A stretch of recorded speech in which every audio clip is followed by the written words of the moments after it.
आकांक्षामा पुसाएका शिरीषका फुलहरू फुल्न देऊ। अब त तोरीबारी जाँदा पनि बाटामा धेरै सपना फुल्न थालिसके। धुपीसल्ला र लालीगुराँसको फेदमा बसी वैंशका मान्छेहरू अध्ययन र सङ्घर्षमा जुट्न यसले रोजेको बाटो ठिक वा उसले रोजेको बाटो ठिक भनेर अन्तर्मुखी भावना खोल्न थालिसके।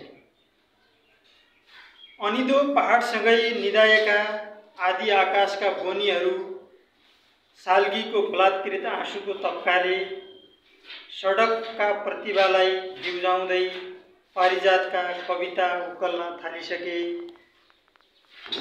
तिमी एक जोडी अन्तरालमै घुमलिएर किन महत्ताहीन सपना तुन्दैछौ? पर्खाल भित्र र बाहिर छुट्याउन सक्दैनौ। अब त यो अनिदो देश रहेन। यो युगका वैंशका मान्छेहरू तीखा परिभाषित आँखाहरू बधशाला जाँदा आउँदा थाकिसके। एकछिन पर्खाल बाहिर चियाउ त। सडकले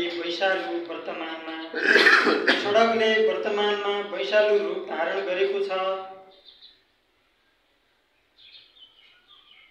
तिमी पर्खालभित्र आदिम देशको यात्रा थाल्दैछौ, तर पर्खाल बाहिर एउटा चित्रमय सुरुवात हुन थालिसकेको छ। यो अहिलेको शिक्षक आन्दोलन आँखाले हेर्दा हरेक चिज कस्तो देखिँदो रहेछ भन्ने मलाई त्यो जिज्ञासा जाग्यो। नेताको आँखाले बस एकपटक हेर्न मन छ सिंहदरबारको कौशीबाट कस्तो देखिँदो रहेछ देश, जन्मस्थलको परिवेश कस्ता देखिँदा रहेछन्। जन्मेका झुप्रा बस्तीहरू, बिर्सेका कुप्रा मान्छेहरू, फाटेका आमाका चोलीहरू, धसेका बाका बोलीहरू, रित्ता गाउँहरू, बाजा बारीहरू, शोक, रोग र महामारीहरू। हेर्नु छ वैदेशिक रोजगारका लामहरू, खाडीका चर्का घामहरू, लाउडा, धमिजा र क्यान्टोनमेन्टहरू, नेपाल ट्रस्ट, गिरिबन्धुहरू, ललिता निवास र शरणार्थी शिविरहरू, अध्यागमनका सेटिङहरू, एक तोला सिक्री खोस्ने यन्त्रहरू, पहेँला हात्ती कसरी छिराउँदा रहेछन्, जलहरी जोख्ने तराजुहरू, पशुपतिलाई पित्तल कसरी भिराउँदा रहेछन्।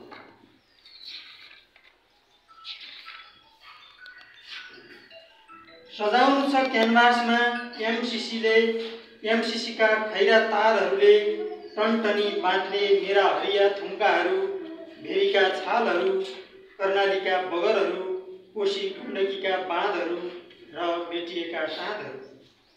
गर्नु छ नेताको मनले जन्मकैद भोगेको ज्यानमारा छुटाउँदा, शहीदका शवको सिडी टेक्दै सत्तामा पुगेपछि शहीद नै बिर्सँदा कस्तो अनुभूति हुँदो रहेछ, जिब्रो कसरी फेर्न सकिँदो रहेछ, देशभक्तिको सवालमा परिभाषा कसरी बगिँदो रहेछ।